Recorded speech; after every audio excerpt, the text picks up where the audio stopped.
Summary of lost spring Sahib Alam से story bye Anees जंग। इस वीडियो में हम लॉस्ट स्प्रिंग चैप्टर जो कि अनीस जंग ने लिखा है और ये इन्हीं की एक book Lost Spring Stories of Stolen Childhood से लिया गया एक पोर्शन है, एक एक्सॉप्ट है। सो इसमें मुकेश की भी स्टोरी है और साहिब आलम की भी स्टोरी है, लेकिन इस वीडियो में केवल हम साहिब आलम की स्टोरी को देखेंगे। मुकेश की जो स्टोरी है वो किसी अन्य वीडियो में कवर करेंगे। सो आइए शुरू करते हैं, इसको पढ़ना और उसकी मीनिंग को समझते हैं। सो बेसिकली इसमें दिखाया गया है कि किस तरह साहिब आलम साहिब आलम और उसकी फैमिली बांग्लादेश से आती है और सीमापुरी जो कि एक दिल्ली के आउटस्कर्ट्स में एक स्लम एरिया है और वहाँ पे बस जाती है और फिर रैक पिकिंग का काम करती है। रैक पिकिंग का काम करते हैं और साहिब आलम का जो परिवार है वो अकेला ही नहीं है। साहिब आलम के तरफ बहुत अन्य फैमिलीज़ हैं, लगभग 10,000 जो रैक पिकर्स हैं वहाँ पे सीमापुरी में रहते हैं और वो उनके लिए बस रैक पिकिंग ही एकमात्र जो है मीन्स ऑफ सर्वाइवल है। सो आइए इस स्टोरी को पढ़ते हैं और समझते हैं। Sahib Alam is a rag picker who lives in Seemapuri a slum on the outskirts of Delhi. Sahib Alam जो है एक रैक पिकर है, एक कूड़ा बीनने वाला व्यक्ति है, जो कि एक लड़का है, एक यंग बॉय है जो कि सीमापुरी में रहता है। और सीमापुरी एक स्लम एरिया है जो कि दिल्ली के जो मेन शहर है उससे बाहर की तरफ, आउटस्कर्ट्स जो होता है वो सेंटर से आउटर एज, सेंटर से बाहर की तरफ जो सबसे दूर का इलाका होता है उसे आउटस्कर्ट्स कहते हैं। जो किसी भी एरिया के बॉर्डर्स में बसा जो एरिया होता है उसको आउटस्कर्ट्स कहते हैं या पेरिफेरी कहते हैं। He is originally from Dhaka Bangladesh. So Sahib Alam जो होता है वो वास्तविक रूप से जो उसका नेटिव प्लेस होता है वो ढाका बांग्लादेश का होता है, लेकिन उसकी जो फैमिली है वो माइग्रेट कर जाती है एक अच्छे जीवन के तलाश में या फिर अपने रोज़ी रोटी के तलाश में वो माइग्रेट करके इंडिया आ जाते हैं। जब उनके फील्ड्स और उनके होम्स जो होते हैं वो डिस्ट्रॉय हो जाते हैं, बहुत सारे स्टॉर्म से कई सारे स्टॉर्म्स आते हैं जिसकी वजह से उनका जो बांग्लादेश का होम होता है और खेत होते हैं वो डिस्ट्रॉय हो जाते हैं और वे आकर दिल्ली में सीमापुरी में आकर बस जाते हैं। Sahib Alam is unaware of the fact that his name means lord of the universe. तो साहिब आलम को पता नहीं होता है कि उसके जो नाम का अर्थ है वो होता है लॉर्ड ऑफ द यूनिवर्स, जो ईश्वर या इस संसार का ईश्वर उसके नाम का अर्थ है। लेकिन उसे यह बात पता नहीं है कि वो ऐसे तो केवल एक रैक पिकर है। दो he is a मियर rack picker, he is only A rack picker, केवल वो एक कूड़ा बीनने वाला व्यक्ति है, एक लड़का है, लेकिन उसका जो नाम है उसके नाम का अर्थ जो है वो काफ़ी बड़ा है। उसके नाम का अर्थ है लॉर्ड ऑफ द यूनिवर्स।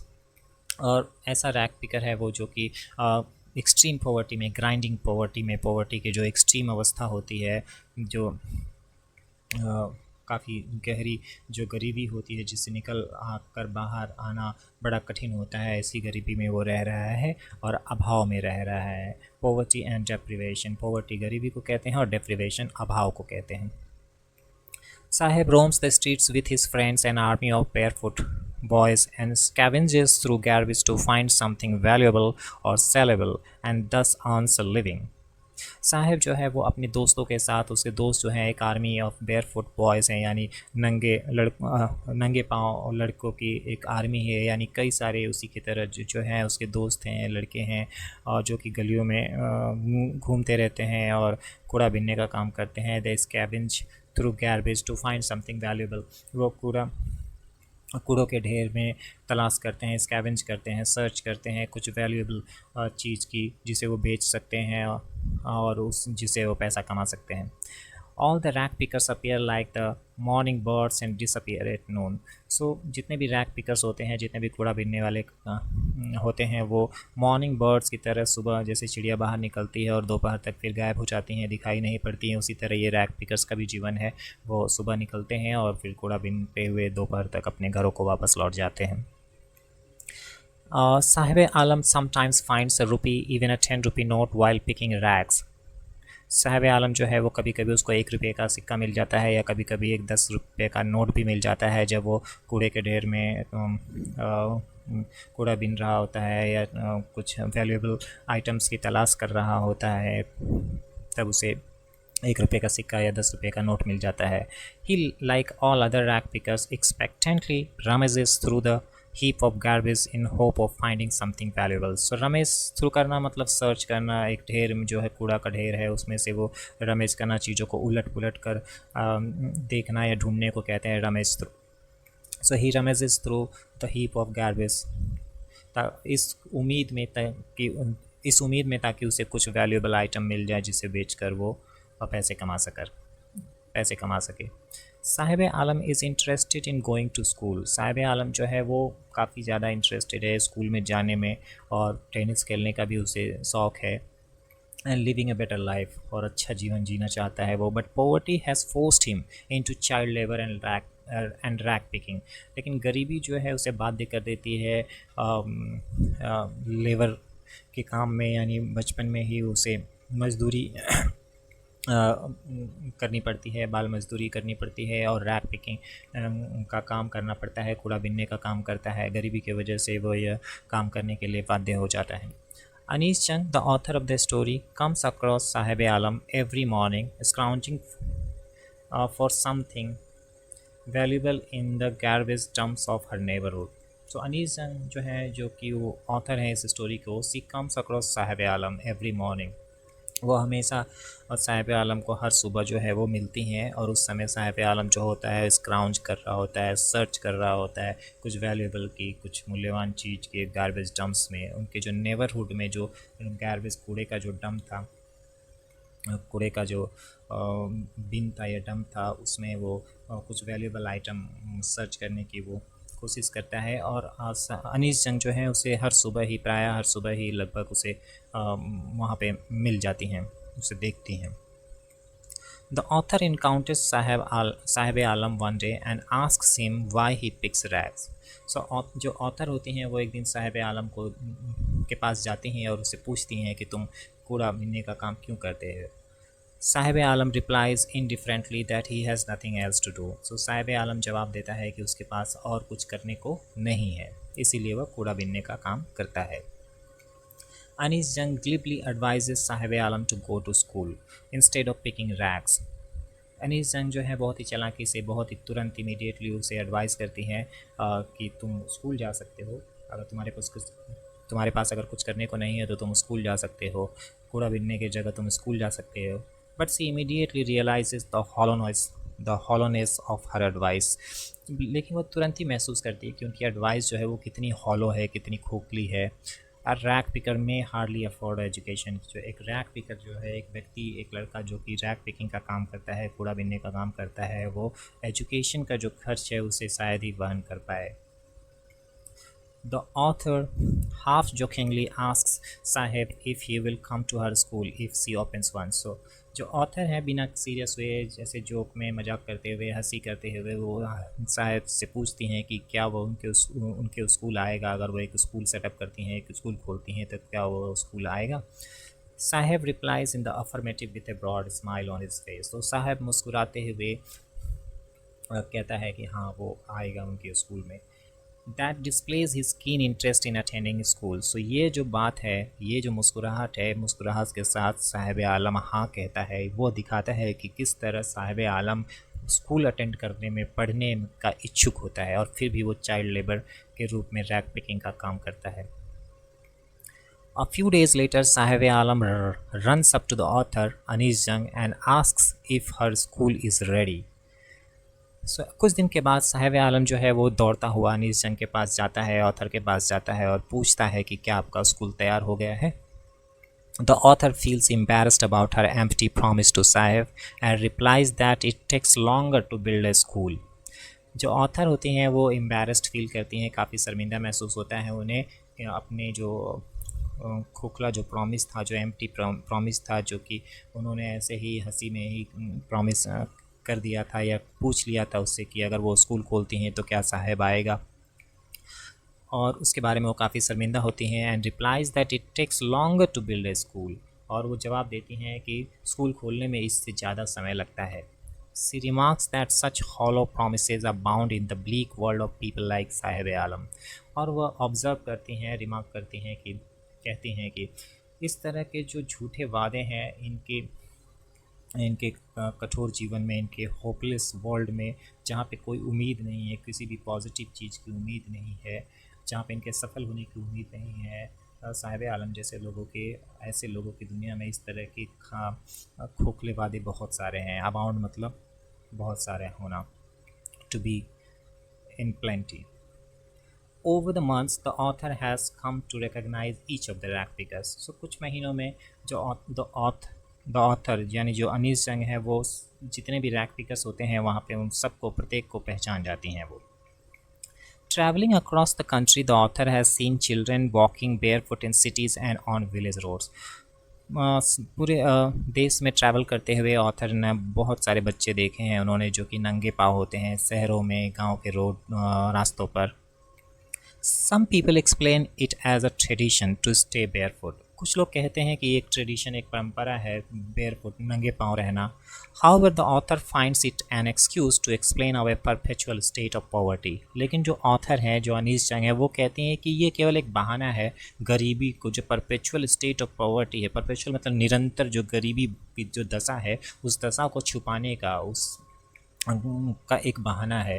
ये परंपरा नहीं है बल्कि एक अभाव है, एक एक्सट्रीम और स्टेट ऑफ पॉवर्टी है, एक जो कंटिन्यूस स्टेट ऑफ पॉवर्टी है जिसे जिससे ये लोग बाहर नहीं निकल पा रहे हैं। यानी किसी परंपरा के तहत वे नंगे पाँव नहीं रहते हैं, बल्कि वो जूतों को या स्लीपर्स को या चप्पल को अफोर्ड ही नहीं कर पाते हैं, उसे खरीद ही नहीं पाते हैं और इसलिए नंगे पाँव रहने के लिए बाध्य होते हैं। Anees Jung observes that the rag pickers in her neighbourhood remain shoeless. Anees Jung जो है वो ऑब्जर्व करती हैं, नोटिस करती हैं कि जो रैक पिकर्स होते हैं उनके पड़ोस में वो सब शूलेस रहते हैं, वो बिना नंगे पाँव रहते हैं, उनके पास जूते नहीं होते हैं। When the author asks one of the rack pickers why he is not wearing slippers, he replies that his mother could not buy a pair of them for him. So जब उन रैक पिकर्स में से एक को वो पूछती हैं कि वो स्लीपर्स या चप्पल क्यों नहीं पहने हुए है, तो वो जवाब देता है कि उसकी मदर उसके लिए एक जोड़े चप्पल नहीं खरीद पाई। She finds that one of the rack pickers, यहाँ पे them नहीं होगा, द होगा, one of the rack pickers is wearing shoes that do not match। और वो पाती हैं कि एक दूसरा जो रैक पिकर होता है वो ऐसे जूते पहना होता है जिसमें एक पैर का जूता दूसरे पैर के जूते से मैच नहीं करता है। यानी वो कूड़े के ढेर में से ही जो उसे जूता मिला होगा, दो अलग तरह का जूता अलग अलग समय पे मिला होगा, उसे ही वो पहन रहा है। Another rack picker who has never owned a pair all his life shows an interest in having shoes। एक दूसरा जो रैक पिकर होता है, कूड़ा बीनने वाला लड़का होता है, वो कभी भी अपने जीवन में एक जोड़े जूते या चप्पल उसने नहीं पहने होते हैं या उसके पास नहीं होते हैं, वो अफोर्ड नहीं कर पाता है, वो इंटरेस्ट दिखाता है, वो इच्छा दिखाता है कि उसके पास शूज़ होते हैं अगर तो वो पहनता। तो ये जो बातें हैं, ये जो चीज़ें हैं जो अनीस जंग ऑथर जो हैं वो ऑब्ज़र्व करते हैं, वो बताता है, ये इन सारी बातों को हाईलाइट करता है कि ये बच्चे जो हैं वो किसी ट्रेडिशन के तहत नहीं, किसी परंपरा के वजह से नहीं, बल्कि पॉवर्टी के वजह से, डेप्रिवेशन के वजह से शूलेस रहते हैं, बेयरफुट रहते हैं। तो इस स्टोरी के माध्यम से उन्होंने बहुत सारे बच्चे के इन गरीब लोगों के डेप्रिवेशन को, अभाव को दर्शाया है, जिसमें वो इतने भी पैसे नहीं होते हैं उनके पास कि वो अपने पैरों के लिए जूते या चप्पल खरीद सकें। एजुकेशन तो फिर भी दूर की बात है। The author's acquaintance with the barefoot rag pickers leads her to Simapuri, a place on the periphery of Delhi, yet miles away from it metaphorically. So जो ऑथर का जो एक्विंटेंस है, जो परिचय है इन सारे नंगे पाँव के जो बच्चे हैं, जो रैक पिकर्स हैं, इनसे जो परिचय उनसे होता है, तो ये परिचय उन्हें लेकर जाता है सीमापुरी।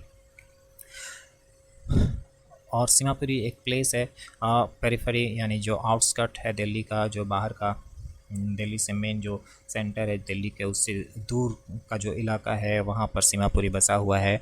ये मीलों दूर है, ऐसे है तो ये दिल्ली में ही, लेकिन फिर भी दिल्ली से ये काफ़ी मीलों दूर है। सिंबॉलिक रूप से अगर देखा जाए, मेटाफोरिकली देखा जाए, तो ये काफ़ी दूर है दिल्ली से, क्योंकि दिल्ली के विकसित एरिया से सीमापुरी का कुछ भी लेना देना नहीं है। सीमापुरी दिल्ली के विकसित एरिया जैसा बिल्कुल भी नहीं दिखता है। Those who live in Simapuri are squatters who came from Bangladesh back in 1971. जो लोग सीमापुरी में रहते हैं वो घुसपैठिए हैं, वो इलीगली रहते हैं, उनको स्क्वाटर्स बोलते हैं। Who came from Bangladesh back in 1971, वे लोग 1971 में बांग्लादेश से आए। Saheb's family is among them, so उनमें से साहेब की फैमिली भी एक है। 10,000 rag pickers live in Simapuri in structures of mud with roofs of tin and tarpaulin, devoid of sewage, drainage और running water. So 10,000 जो रैग पिकर्स हैं वो सीमापुरी में रहते हैं। कीचड़ के यानी मिट्टी के बनी हुई दीवारें हैं, दीवार जो है वो मिट्टी की बनी हुई दीवार हैं, और जो रूफ्स हैं वो टिन से बने हुए हैं और टारपलिन से बने हुए हैं, और टेंट की तरह उनका रूफ है, छत है, और उनमें पानी या गंदा पानी बहने का कोई भी सुविधा नहीं है, या रनिंग वाटर की सुविधा नहीं है। पाइप के ज़रिए पानी जो है उनके घरों तक नहीं आता है। सो इस अभाव में ये 10,000 रैग पिकर सीमापुरी में रह रहे हैं। They have lived in Simapuri for 30 years without an identity and permits, but with ration cards that get their names on voters lists and enable them to buy grain.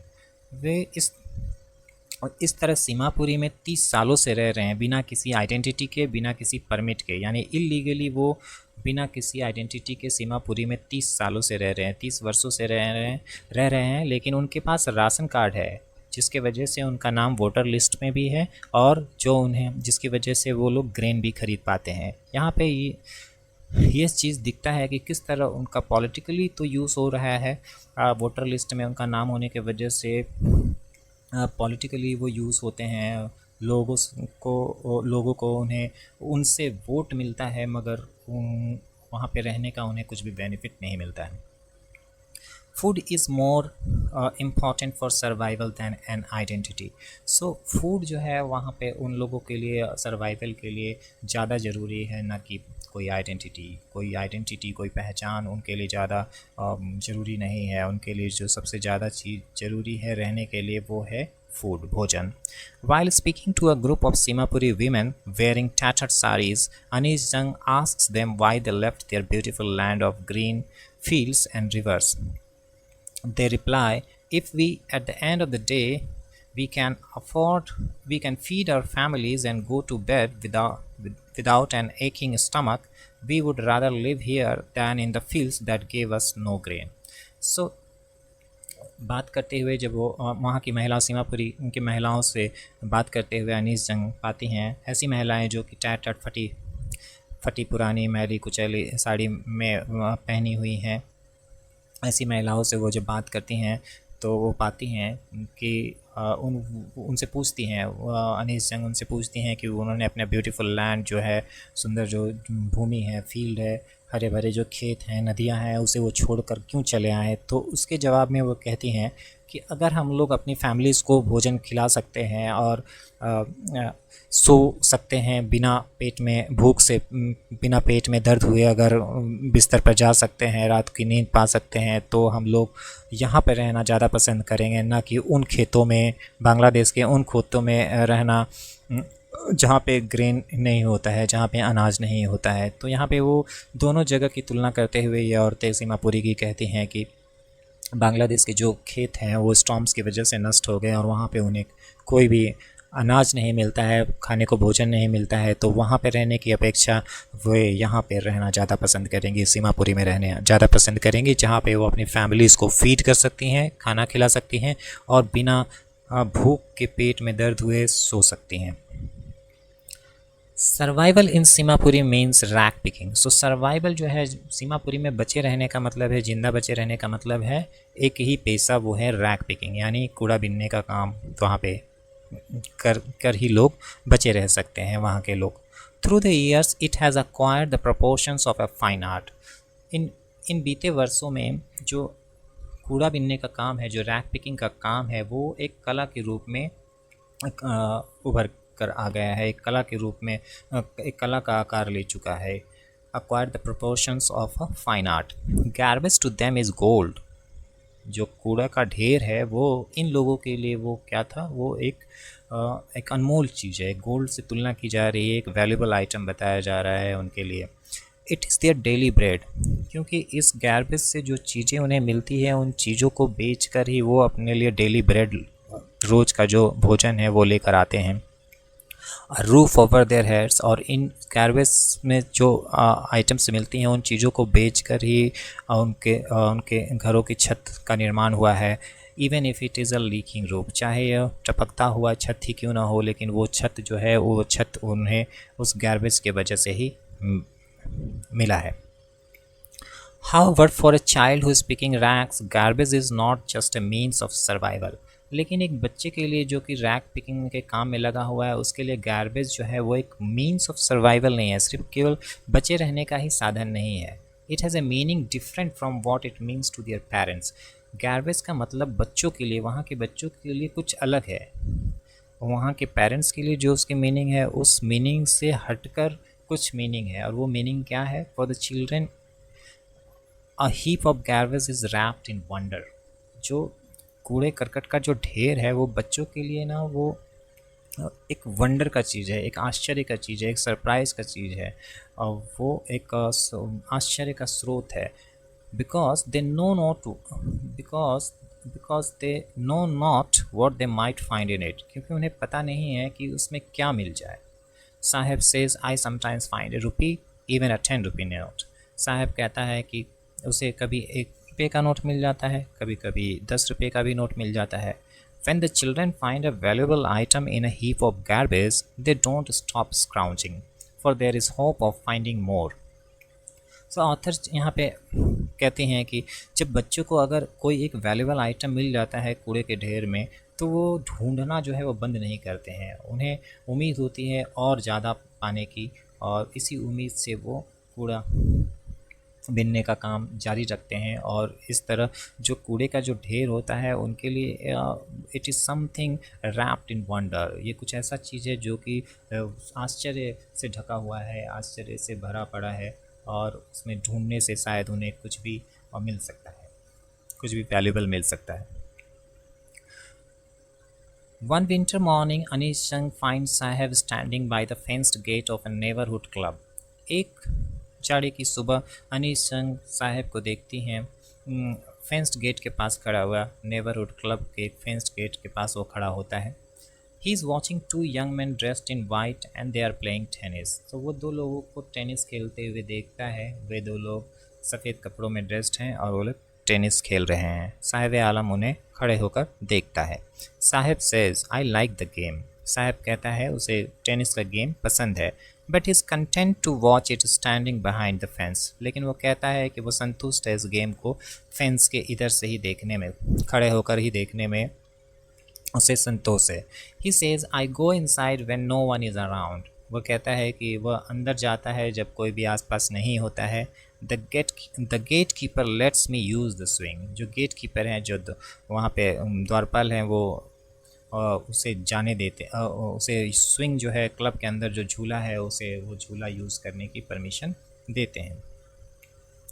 The author notices that Saheb too is wearing tennis shoes while he is watching the young man play tennis. जो author हैं वो notice करते हैं कि साहेब भी tennis के shoes पहने हुए हैं, जबकि वो देखता है उन यंग मैन को टेनिस खेलते हुए।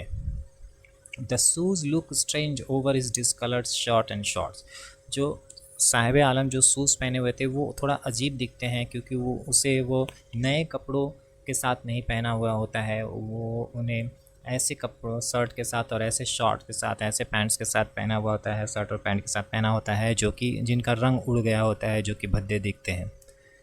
ही explains someone give them to me. वो कहता है कि किसी ने उसे ये जूते दिए हैं। The fact that they are discarded shoes of some rich boy who perhaps refused to wear them because of a hole in one of them does not bother साहब। So इस बात से उसे कोई फ़र्क नहीं पड़ता है, साहब को यह बात बॉदर नहीं करती है कि ये जो जूते उसने पहने हैं वो किसी रिच बॉय के डिस्कार्डेड शूज़ है, वो उसके छोड़े हुए, उस रिच बॉय के छोड़े हुए जूते हैं जिसने उन्हें शायद पहनने से इनकार कर दिया है, क्योंकि उनमें उनमें से किसी जूते में एक होल है, तो यह बात उसे बिल्कुल भी खटकती नहीं है, इसे बिल्कुल भी उससे कोई प्रॉब्लम नहीं है और वो उन जूतों को पहनता है। For one who has walked bear foot, क्योंकि एक ऐसा व्यक्ति, एक ऐसा लड़का जो कि हमेशा बेयर फुट रहा है, जो नंगे पाँव रहा है, even shoes with a hole is a dream come true, ऐसे व्यक्ति के लिए जूता जिसमें होल हो, वह जूता भी उसके लिए उसके स्वप्न के पूरे हो जाने जैसा है।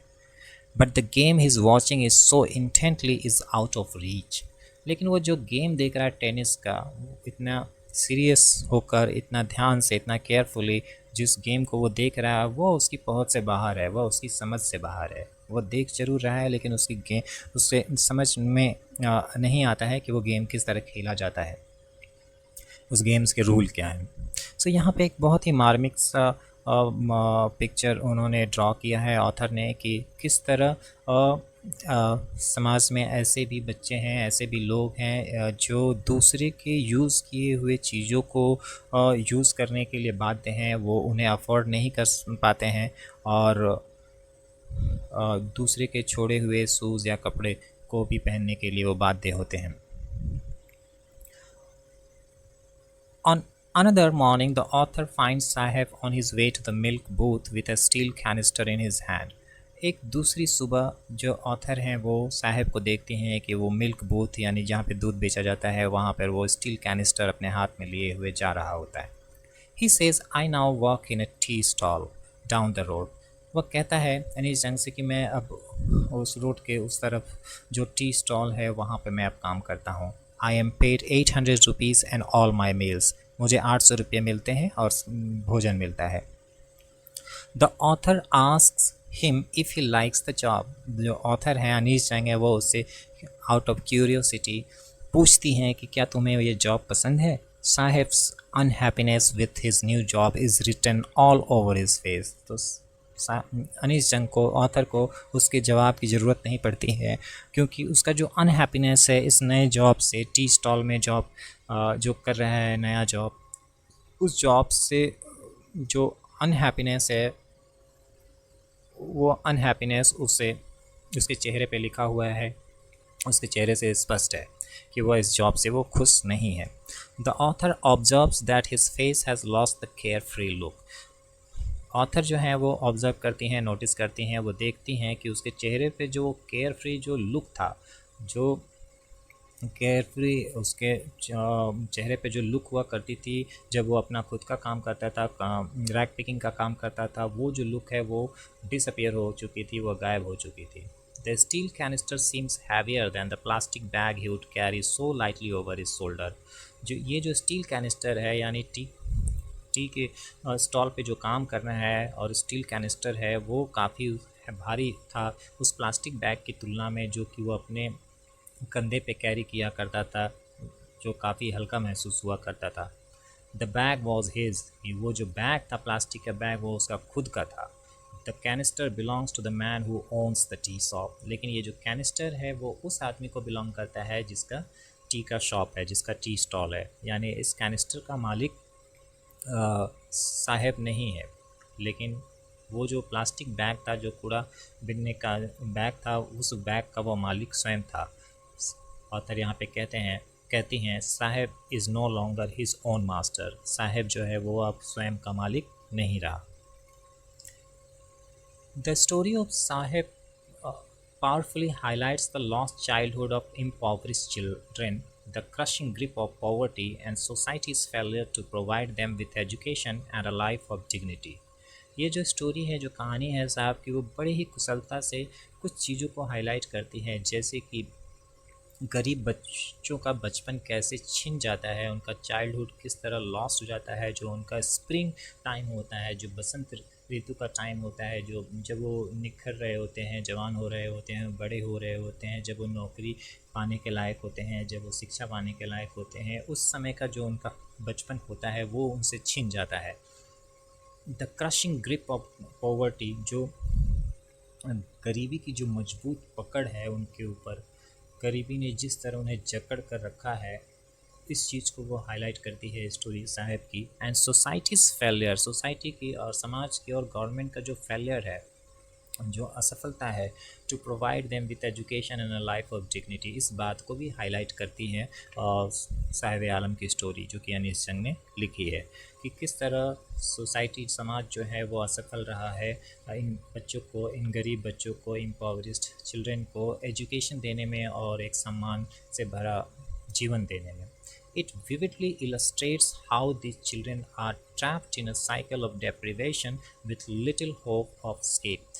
यह क्लियरली, विविडली मतलब क्लियरली इलस्ट्रेट करता है, डिमॉन्स्ट्रेट करता है, डिस्प्ले करता है, दिखाता है कि किस तरह ये बच्चे जो हैं वो अभाव के चक्र में फंसे हुए हैं और इसमें से निकल पाने की जो उम्मीद है वो ना के बराबर है. Saheb's eventual employment at a tea stall, earning a meager wage, serves as a stark example of the bleak future that awaits children who grow up without support or opportunity. साहब का जो फाइनल एम्प्लॉयमेंट होता है वो जो tea stall में, वो tea stall में एंड अप करता है वो जो है, और अंततः एक टी स्टॉल में काम करने के लिए बाध्य हो जाता है और एक छोटी सी सैलरी के लिए, एक छोटे से मजदूर वेतन के लिए काम करने के लिए मजबूर हो जाता है. मीगर मतलब वेरी स्मॉल वेज के लिए वो तैयार हो जाता है, काम करने के लिए बाध्य हो जाता है. यह जो है वो एक एग्ज़ाम्पल, एक हार्स, एक रियल, एक अनप्लेजेंट एग्जाम्पल के रूप में है, उस निराशा से भरे भविष्य का उदाहरण के रूप में है जो कि इन बच्चों का इंतज़ार कर रहा है, उन बच्चों का इंतज़ार कर रहा है जो बच्चे बिना किसी सपोर्ट के, बिना किसी सोसाइटी के, फैमिली के या गवर्नमेंट के सपोर्ट के या अवसर के बढ़ रहे हैं. ऐसे बच्चों का भविष्य जो है वो ब्लीक फ्यूचर है, उनका जो फ्यूचर है वो निराशा से भरा हुआ है, निराशाजनक होगा. उनके भविष्य में कुछ भी नहीं होगा क्योंकि वो एजुकेशन से, अपने जो स्प्रिंग टाइम में है वो एजुकेशन से वंचित रह जाते हैं. पॉवर्टी के वजह से, बहुत सा डेप्रीवेशन के वजह से बहुत सारी चीज़ों से वो वंचित रह जाते हैं और फ्यूचर के लिए तैयार नहीं हो पाते हैं. तो साहिब आलम की स्टोरी जो है अनीस जंग द्वारा लिखी गई, वो इन सारी चीज़ों को, लैक ऑफ एजुकेशन को, पॉवर्टी को, डेप्रीवेशन को और चाइल्ड लेबर को दर्शाती है. Thanks for watching.